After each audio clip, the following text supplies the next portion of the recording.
الحق من ربک، یہ حق ہے آپ کے رب کی طرف سے، فلا تکونن من الممترین، تو آپ ہرگز نہ بنے شک کرنے والوں میں۔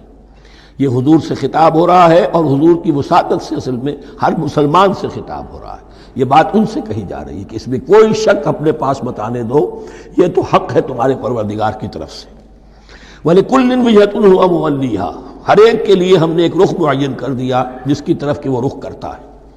فَاسْتَبِقُوا الْخَيْرَاتِ، تو مسلمانوں تمہارے لیے ایک رخ تو ہم نے معین کر دیا بیت اللہ کا۔ ایک باطنی رخ کیا ہے؟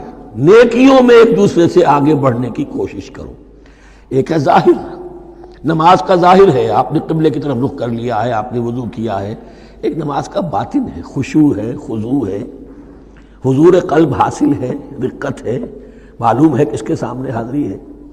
اسی طریقے سے قبلہ ایک تو یہ ہے جو کہ کعبہ ہے، بیت اللہ ہے، ایک یہ فاستبقوا الخیرات، تم ہر نیکی کے اندر ایک دوسرے سے آگے بڑھنے کی کوشش کرو۔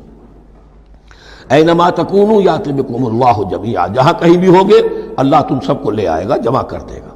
ان اللہ علی کل شیء قدیر، یقینا اللہ تعالی ہر چیز پر قادر ہے۔